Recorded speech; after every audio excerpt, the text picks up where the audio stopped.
네, 이제 함께 말씀을 나누겠습니다. 네, 여러분들과 함께 오늘은 또 예배 시리즈 세 번째입니다. 제가 새해를 맞이해서 예배 시리즈로 계속해서 말씀을 나누고 있는데요. 버팀으로 예배의 길을 걷다라는 제목으로 여러분들과 함께 귀한 은혜를 나누도록 하겠습니다. 여러분들 혹시 미생 보신 적 있으세요? 못 봤어요? 꼭 보세요. 인생 드라마입니다. 인생 드라마. 믿는 사람들은 또 좀 보면 좋겠다고 또 얘기도 하시더라고요. 여기 보면은 내용이 저도 다는 보지 않았는데 이제 그렇더라고요. 장그래라는 그러죠 프로 기사를 바둑 기사로 입단을 준비했던 친구가 있는데 이 친구가 입단이 실패한 후에 꿈을 포기하고 그냥 일반 이제 무역회사에 인턴으로 들어가요. 그러니까 평생 바둑만 뒀던 사람이에요. 그래서 그 길만 가려고 노력했던 이 사람한테는 어떤 다른 스펙이 없어요. 그리고 학력도 없고 아무것도 가진 게 없는 사람이에요. 회사에 들어가서 살아남기에는 정말 부족한 사람이었던 거죠. 그래서 그가 살아남는 방법은 단 하나였어요. 아무리 힘들어도 이곳에서 도망가지 말고 버티자. 버티자가 이 사람의 목표였습니다. 그래서 드라마 속에서 장그래에게 과장님이 이런 명대사를 남겨요. 뭐라고 하냐면요, 여긴 버티는 게 이기는 데야. 버티는 건 어떻게든 완생으로 나간다는 거니까 라고 이야기를 해요. 그러면서 넌 잘 모르겠지만 바둑에는 이런 말이 있어. 미생, 완생. 우린 다 미생이야 라고 이야기를 합니다. 네, 참 되게 좋은 말인 것 같습니다. 그 장면을 보면서 저는 문득 깨달았어요. 우리의 신앙생활도 이런 모습이지 않을까. 우리는 어때요? 여러분 완전하십니까? 아니요, 전혀 저는 그렇지 않다라고 생각합니다. 우리는 부족하고 늘 연약하고 아직 미생의 길을 걷는 그런 사람입니다. 늘 흔들리고 넘어집니다. 그러나 우리는 어때요? 주님 안에서 미생처럼 포기하지 않고 버티면서 살아가는 거죠. 우리가 사는 세상에는 그 버팀목이라는 단어를 참 많이 써요. 버팀목이 뭐냐면 건물의 기둥이 휘지 않도록, 나무가 쓰러지지 않도록 세워주는 작지만 단단한 지지대를 이야기를 하는데요. 우리가 믿는 사람으로서 단순히 때로는 생존하기 위해 버티는 건 아니라고 생각합니다. 세상에서는 우리가 잘 살려고 또 이 험한 세상에서 내가 좀 나아지려고 버티자라고 이야기를 하는데요. 믿는 사람들은 성공하기 위해, 인정받기 위해서 버티는 게 아니라는 이야기죠. 그럼 왜 버티느냐? 왜 버틸까요? 왜 버티냐면은 우리는 하나님을 예배하기 위해서, 존재론적으로 우리는 하나님을 예배하고 찬양하기 위해 만들어졌습니다. 그렇기 때문에 하나님의 백성으로 잘 살아가기 위해서 우리는 버텨가고 있다라는 거죠. 우리의 신앙도 그래서 이와 같습니다, 여러분. 겉보기엔 아무 변화가 없어 보여도 또 보이지 않는 믿음에 버팀이 있다라면은 그 안에서 그 삶이 아무리 힘들고 어려워도 무너지지 않다라는 거예요. 세상은 우리에게 뭘 원합니까? 직장생활 해보셔서 알죠? 많은 성과를 요구하고, 그죠? 많은 결과들을 이야기를 합니다. 그런데 하나님은 우리에게 무언가 바라지 않으십니다.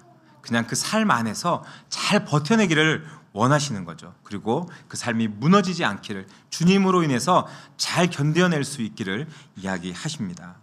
오늘 우리가 함께 읽은 이 하박국서의 하박국 선지자도 또 사도 바울도 우리에게 말하고자 한 것이 바로 그 버팀이라는 것, 그리고 버텨냄으로써 주님 앞에 드리는 그 예배라는 것을 이야기하고 있습니다. 우리는 이 시대를 어떻게 살아가고 있습니까? 또 어떻게 살아가야 할까요?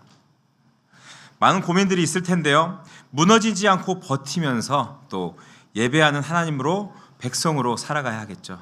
그러면 어떻게 살아가면 될까요? 목사님 물어볼 수 있어요. 오늘은 말씀을 통해서 제가 세 가지 정도로 잘 정리해서 여러분들과 함께 은혜를 나눠보도록 하겠습니다.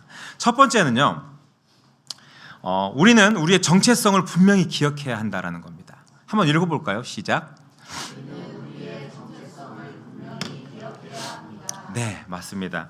하박국 선지자가 살았던 시대는요, 혼란과 절망의 시대였어요. 그렇잖아요. 포로로 잡혀가고 정말 가혹하리만치 정말 힘든 그런 삶의 상황들이 이제 맞닥뜨려져 있었던 겁니다. 주변 강대국들이 유다를 위협하고 나라 안에서는 불화와 폭력들이 난무했습니다. 하박국은 하나님께 정말 부르짖었어요. 뭐라고 부르짖었냐? 1장 13절에 보면요, 주께서는 눈이 정결하심으로 악을 참아 보지 못하시며 패역을 참아 보지 못하시거늘 어찌하여 거짓된 자들을 방관하시며 악인이 자기보다 의로운 사람을 삼키는데도 잠잠하시나이까.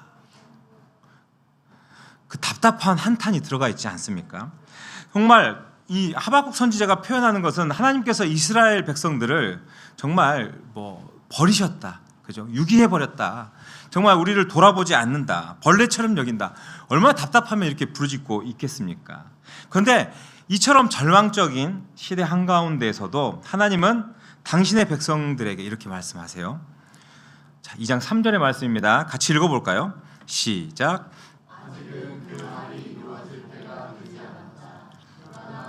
그때가 올 것이다.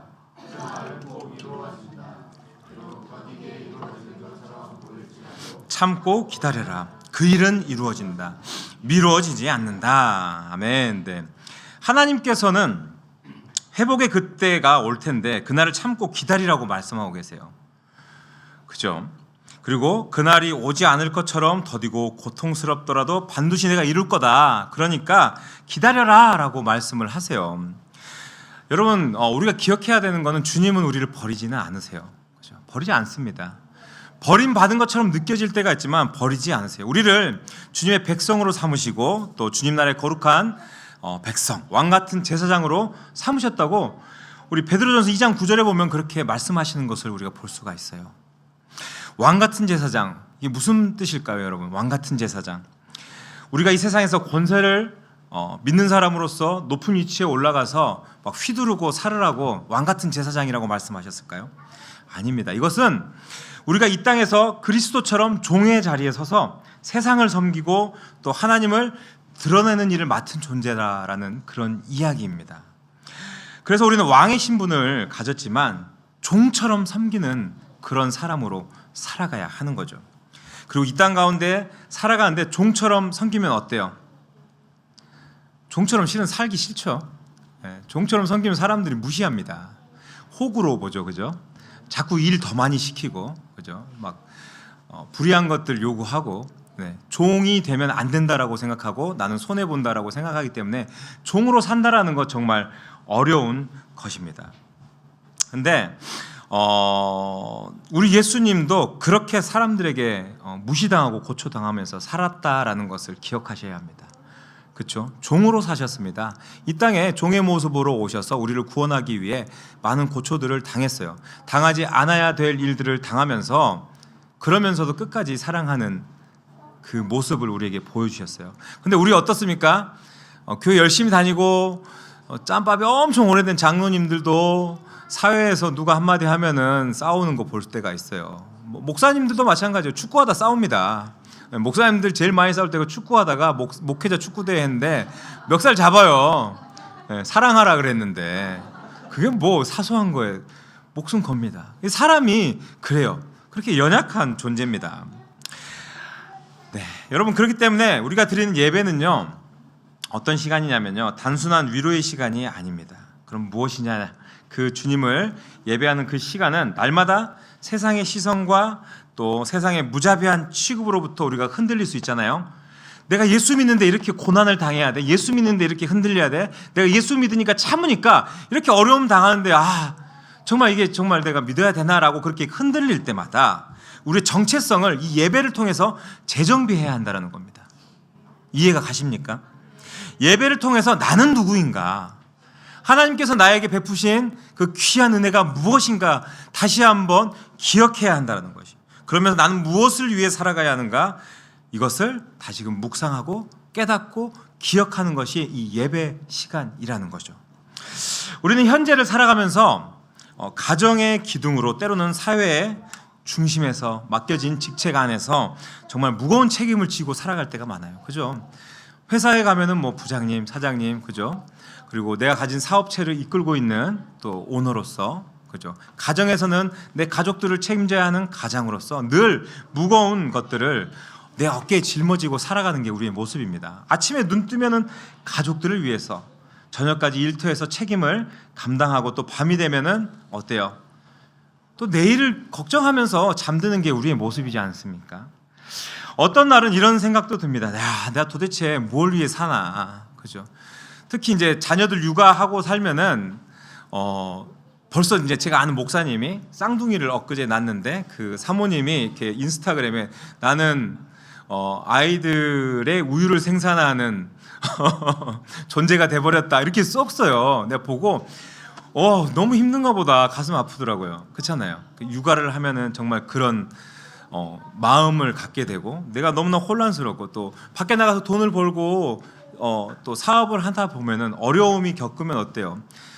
견딥니다. 누구한테 말도 못하고 그 일들을 오롯이 견뎌내면서 정말 괴롭지 않습니까? 나는 왜 이렇게 힘들게 살아야 할까? 돈 이만큼 벌어서 용돈 10만 원 더 인상해 주라고 아빠들 난립니다. 그렇죠? 10만 원만 더 용돈 주면 안 될까 할 때가 많이 있지 않습니까? 제가 직장을 다니다가요. 저도 직장 다녔어요. 이제 체육중고등학교 다니고 나름대로 커리어를 쌓고 잘 나갔는데 이제 다시 MDB를 가야 된다고 신대원을 가야 된다고 이제 그 학교를 그만뒀어요. 좋은 커리어를 다 쌓아놓고 그만두고 있다 보니까 아내도 그 당시에 이제 둘째를 낳고 육아휴직을 하고 있었어요. 먹고 살아야 되잖아요. 그러니까 저는 학업을 하고 가정을 돌보느라 제가 이제 강릉에 살았는데 거제도에 가서 아파트 건설 현장에서 일을 하고 학교를 다니면서 3개월 한 번씩 집에 갔어요. 너무 마음이 아프더라고요. 그래서 안 되겠다, 강릉으로 돌아가자 하고 강릉으로 돌아가서 친구가 소개시켜준 아이스크림 공장에서 이제 영하 28도 아이스크림 공장 냉동창고에서 야간에 12시간씩 일했어요. 네, 저 외국인인 줄 알고 사람들이 몽골 사람인 줄 알고 이 사람 한국말 잘하네 이렇게 말을 걸기도 하고. 근데 제가 있지 않아야 할 자리에 있다라고 생각하고 너무 힘드니까 막 자존감이 바닥에 떨어지는 거예요. 그 외국인 취급당하고 그러면서 잠이 안 오는 거예요. 그렇게 힘든데 잠이 안 오고 불면증이 생겼어요. 너무 고통스러운 거예요. 실은 그때 잠들려고 제가 소주를 한 병 마시고 잔 적도 있고 그래요. 그러면은 불과 한 서너 시간 만에 깨서 다시 잠을 못 이루는 거예요. 하나님한테 기도했어요. 너무 괴롭고 힘듭니다. 삶의 무게도 힘들고 제가 이렇게까지 하면서 신학 공부를 다시 해야 될까요? 라는 그런 마음도 들었어요. 근데 지금 이제 목회자가 되고 또 성도들을 바라보면서 그런 마음이 듭니다. 나 같은 마음을 가지고 있었던 사람들이 얼마나 많이 있을까라면서 그 마음을 헤아릴 수 있게 됐어요. 여러분, 그래서 저는 이 예배가 그러한 마음들을 회복시키는 시간이라고 생각이 듭니다. 그리고 이 시간들을 통해서 내가 주님의 백성으로서 그 정체성을 회복할 수 있는 시간이라고 말씀드리고 싶어요. 오늘 우리는 예배를 묵상하면서 이 말씀을 기억하시기를 바랍니다. 저와 여러분은 세상의 종이 아닙니다. 아시겠죠? 저희는 세상의 종이 아닙니다. 그렇다면 무엇이냐? 저와 여러분들은 하나님을 섬기기 위해 세상에 파송된 왕의 자녀들이라는 겁니다. 아멘. 네, 왕의 자녀들입니다. 여러분의 정체성을 확실히 하시기 바랍니다. 세상은 여러분들의 어깨 위에 버티고 있지만 저와 여러분은 하나님 앞에서 예배로 버티고 있다라는 사실을 기억하시는 믿음의 백성들이 되기를 바랍니다. 여러분들, 이것이 우리의 정체성이에요. 우리의 정체성. 이것을 잊지 마시기를 바랍니다. 이 시간 여러분들 간절히 바라는 것은 왕 같은 제사장으로 이 세상에 우리를 보내신 그 하나님 아버지의 뜻을 기억하시면서 너 누구냐 했을 때 나는 왕의 자녀다. 나는 왕의 자녀로서 늘 예배하고 있다. 그리고 그 예배를 통해서 나를 다시 한번 주님의 자녀로 다시 한번 확인하면서 살아간다라는, 그리고 그 안에서 힘을 얻고 능력을 얻을 수 있는 저와 여러분들의 삶이 될 수 있기를 주님의 이름으로 축복합니다. 네네. 두 번째입니다. 두 번째. 한번 읽어볼까요? 시작.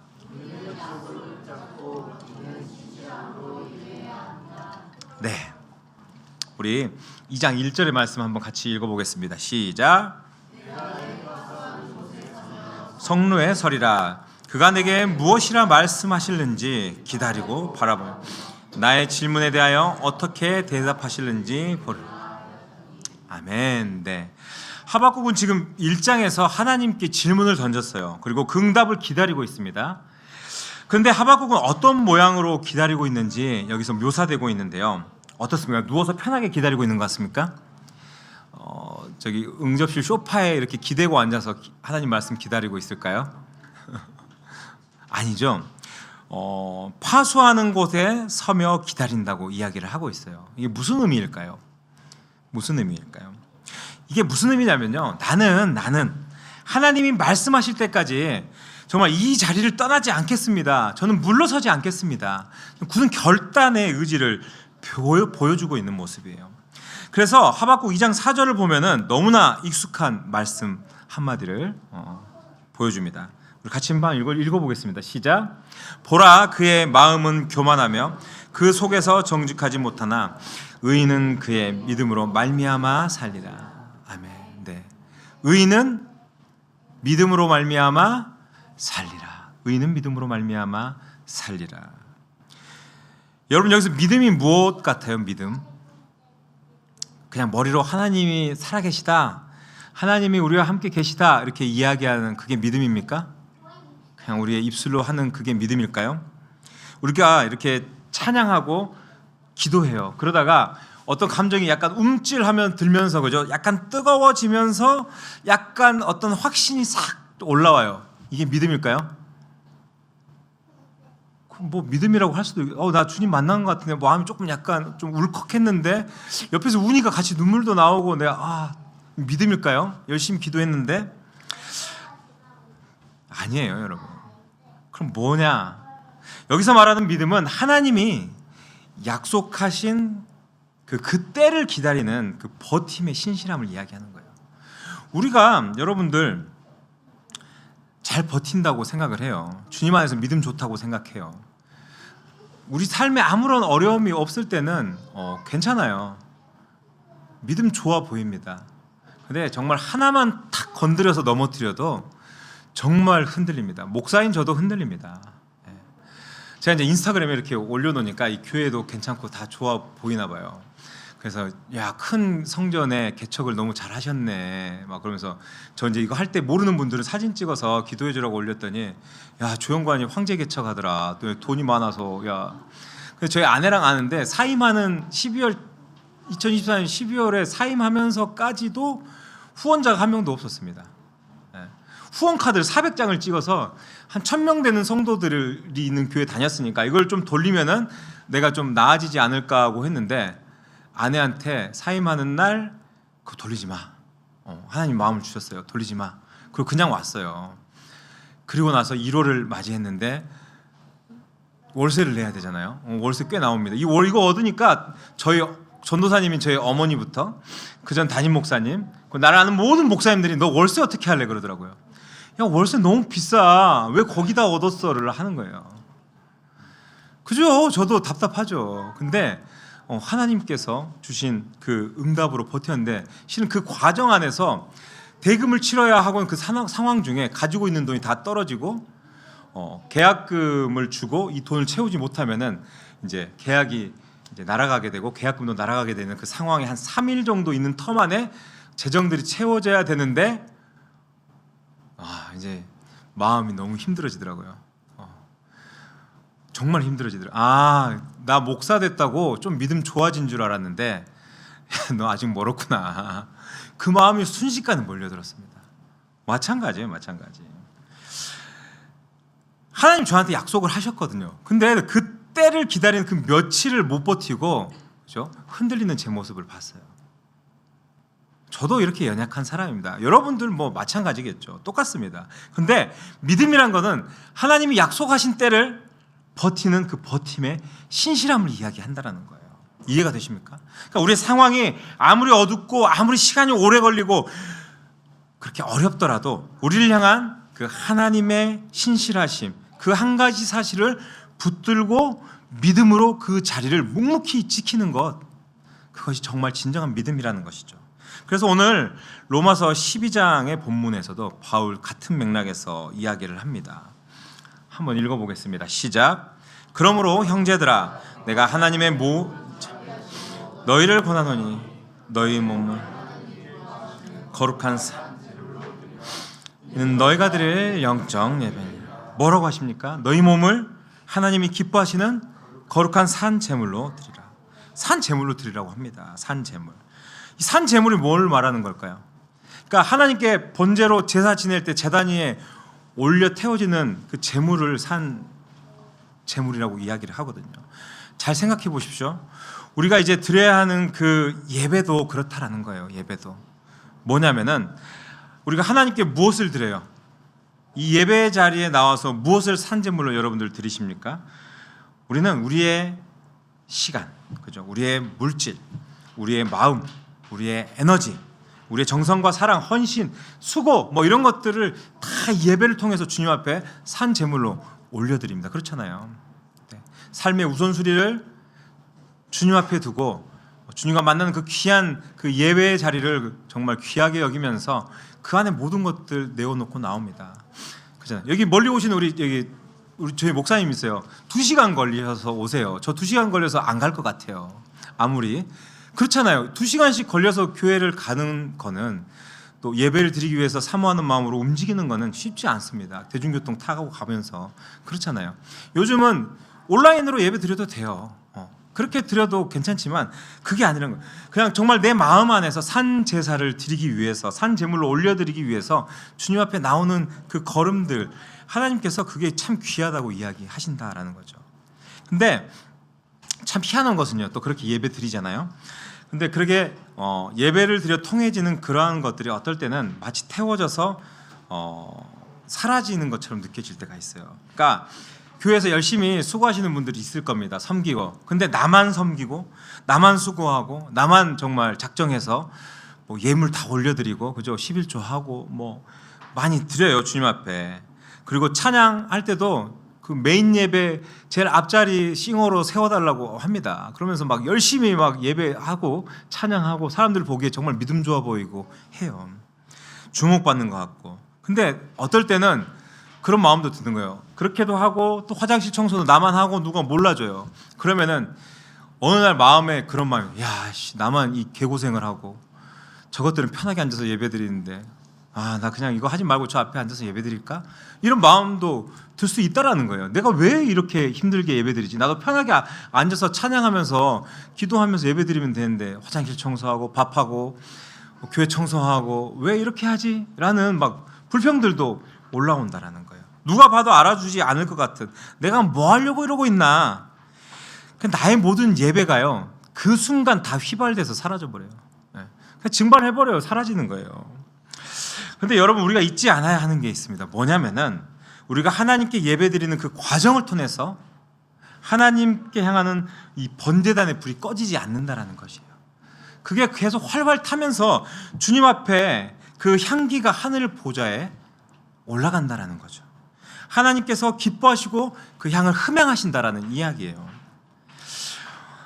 여러분, 저도 오랜 시간 신앙생활하고 또 목회하면서 수없이 많은 그 응답이 더딘 그 시간들을 본 적이 있어요. 하나님 앞에 기도하고 하나님 앞에 예배하고 하나님 앞에 충성했는데 하나님 왜 제 기도 들어주지 않으십니까? 어떨 때는 묵묵부답이신 그 시간들을 경험했을 때가 있어요. 어때요?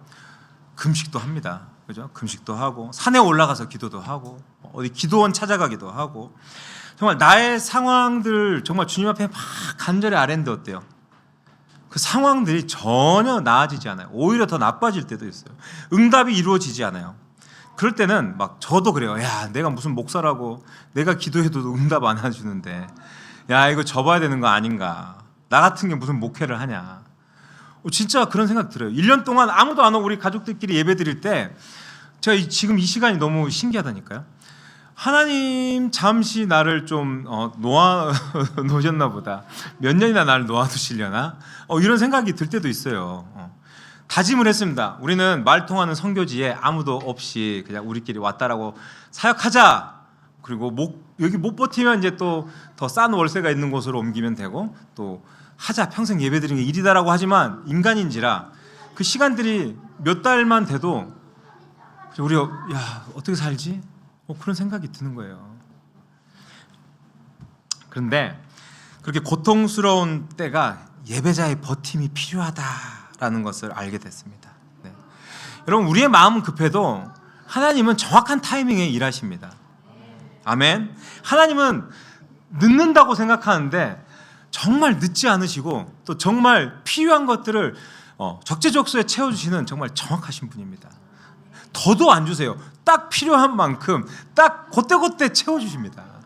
제가 그 신대원 마지막 학기를 다녀야 돼서 예전 이제 담임 목사님께 이제 그때는 사역하기 전이었어서 형 동생으로 지냈는데 그 목사님한테 형 저 150만 원만 빌려주세요 그랬어요. 근데 실은 등록금 부족한 게 100만 원이고 우리 집 생활비로 50만 원을 더 쓰려고 150만 원을 큰 게 목사님이니까 이 정도는 빌려주겠지. 근데 잠깐만 끊어봐라 그러더니 전화가 왔어요. 야 계좌번호 불러 그러더니 내가 딱 100만 원 보내줄 수 있다 하고 100만 원 보내주신 거예요. 내가 진짜 소름이 돋았어. 하나님 꼼수로 내가 신학교 등록금 말고 생활비로 50만 원 좀 더 빌려 쓰려고 그랬더니 어떻게 하시고 딱 100만 원만 주십니까?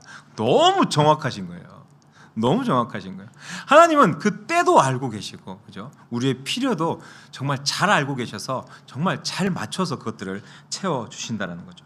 오히려 우리의 마음만 급하지 주님께서는 우리가 버텨야 할 그만큼의 시간을 통해서 우리를 신실하게 또 그 신실함을 가지고 잘 인내하고 절제하고 버틸 수 있도록 훈련시키신다라는 거죠.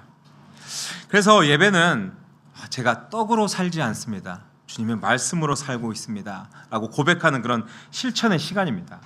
우리 눈에 보이는 성과가 없고 그렇게 살더라도 우리는 말씀으로 숨쉬고 약속으로 버티고 이 예배를 통해서 우리가 회복할 수 있어야 한다라는 거죠.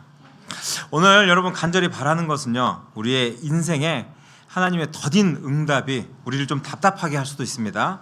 그리고 우리 스스로가 야 이건 좀 못 버티겠다, 너무 어렵다, 원망할 수 있습니다. 그러더라도 그렇게 느껴지더라도 이 하박국이 성루에서 기다린 것처럼 저와 여러분의 가정과 일터 그리고 바로 그곳이 우리들이 기다림을 가져야 하는 그 파수대이다라고 생각하시고 또 그렇게 기억하시면서 정말 그 자리에서 물러서지 않고 버텨나갈 수 있기를 축복합니다. 그래서 하나님의 때를 기다리고 신실하게 버티면서 하나님의 예배자로 늘 굳건히 견디고 서 있는 저와 여러분들의 삶이 될 수 있기를 다시 한번 주님의 이름으로 축복합니다. 네, 세 번째입니다. 세 번째. 같이 읽어보겠습니다. 시작. 네, 우리는 삶의 모든 순간을 예배의 제단으로 드려야 합니다. 여러분 우리가 그래요. 예배를 일주일에 한 번 또 주일에 보통 나와서 드리게 돼요. 근데 주일 아침에 그 1시간 예배 드리는 것으로 우리의 신앙이 잘 유지가 됩니까? 그죠? 이제 교회 다니기 시작한 사람들은 어려울 수가 있어요. 주일에 한 번 나오려고 했는데 수요 기도도 나가야 되나? 새벽 기도도 나가야 되나? 금요 철야도 나가야 되나? 뭐 이런 생각들 많이 들어요. 그걸 다 나가서 믿음이 더 좋아진다라고 할 수는 없지만 또 그렇지도 않다라는 이야기죠. 네. 그래서 12장 1절 다시 한번 읽어볼게요. 사도 바울이 이렇게 얘기합니다. 시작. 그러므로 형제들아 하나님의 너희 몸을 하나님이 기뻐하시는 거룩한 산 제물 이는 너희가 드릴 영적 예배. 네, 이게 너희가 드릴 영적 예배라고 얘기합니다. 영적 예배. 네. 우리가 여기 앉아 있는 것은 육적 예배입니까? 영적 예배입니까?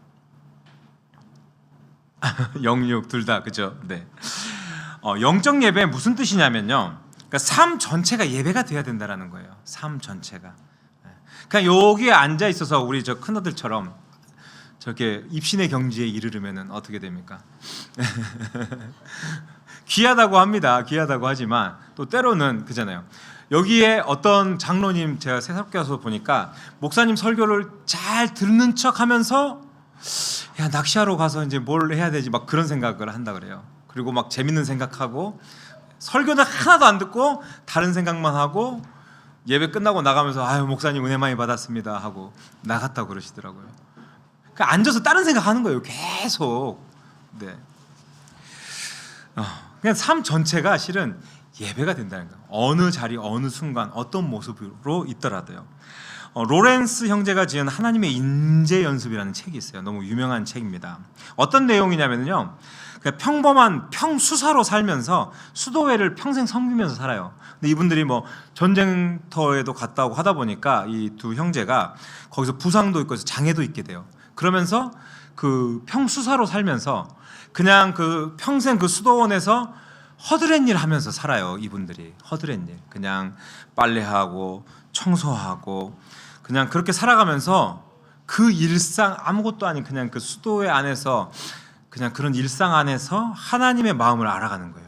그리고 깨닫고 그 안에서 얻은 영적인 통찰을 이렇게 적은 글인데요. 제가 한 내용을 발췌해서 제가 여러분들에게 읽어드릴게요. 그에게는 모든 것, 모든 곳, 모든 일이 똑같았다. 이 선한 형제는 기도 모임에 참석하고 있을 때나 신발을 수선하고 있을 때나 어디서나 언제든지 하나님을 발견했다. 쉼을 갖기 위해 특별히 조바심을 낼 필요가 없었다. 외딴 광야에서뿐 아니라 지극히 일상적인 일들 속에서도 자신이 사랑하고 경배해야 할 똑같은 하나님을 발견했기 때문이다. 로렌스 형제가 하나님께 나아가는 유일한 수단은 매사를 하나님을 사랑하는 마음으로 하는 것이었다. 그래서 그는 자기가 무슨 일을 하게 될지 관심이 없었다. 그에게 중요한 것은 주어진 그 일을 하나님을 위해 한다는 것이었다.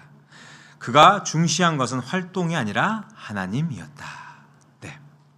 여러분, 우리의 삶도 그런 것 같아요. 우리의 삶도, 우리가 살아가는 그 삶도, 예를 들면은 출근하는 길 아침에 우리가 출근길 버스에서 또 아니면 운전하는 그 운전대를 잡으면서 기도하는 그 기도의 모습들이 그게 예배가 될 때가 있습니다.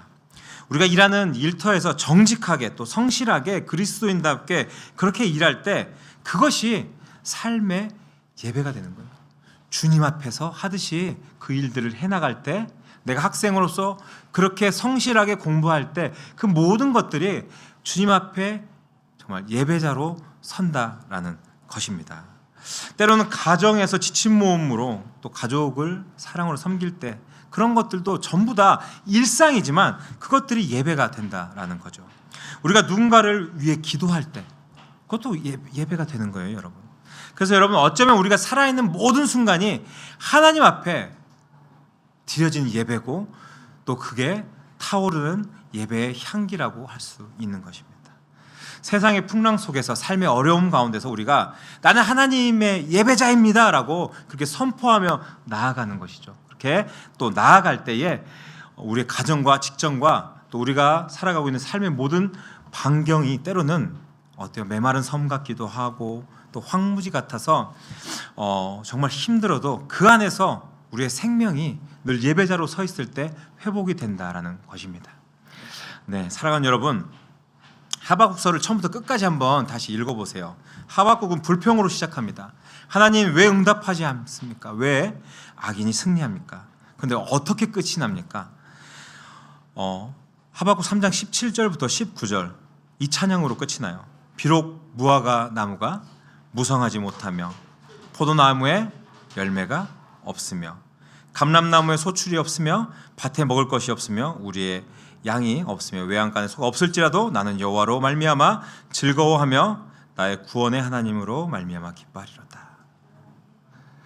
제가 이거를 그 요르단에 계시는 설총호 선교사님이 설명해 주더라고요. 이곳의 문화에 있다 보면은 무화과 나무, 포도나무 열매, 감람나무 이게 다 식재료들이라 그러더라고요. 보편적 식재료.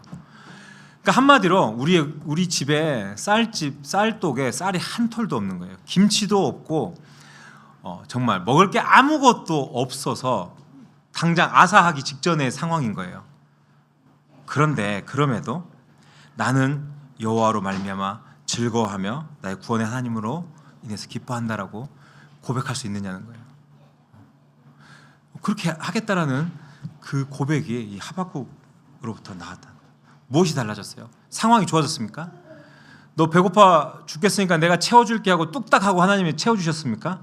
아니라는 거예요. 그럼 무엇이 바뀌었냐? 하박국의 상황 여전히 어렵지만 그럼에도 무엇이 바뀌었냐면은 그걸 바라보는 하박국이 바뀌었다라는 거예요. 하박국은 깨달았습니다.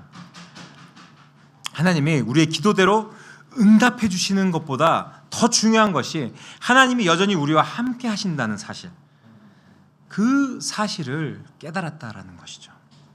여러분, 예배란 바로 그 믿음을 붙드는 시간입니다. 다른 시간 아니에요. 정말 우리에게 아무것도 없을지라도 그 하나님만 바라보고 붙들 수 있는 그 믿음을 지키는 그 시간이 바로 예배라는 것입니다. 우리가 여러분 이 시간 그 버팀이라는 단어, 좀 기억하시면서 예배의 길을 걸을 때 하나님 그 버팀이 놀라운 회복의 역사를 세우신다는 사실 기억하시면서요. 이 시간 바라는 것은 이 모든 사실을 기억하시면서 예배로, 여러분들이 늘 일상에서 드리는 또 예배로, 또 이렇게 나와서 드리는 그 예배로 정말 놀라운 회복의 길을 걸어갈 수 있는 저와 여러분들의 삶이 되기를 다시 한번 주님의 이름으로 축복합니다.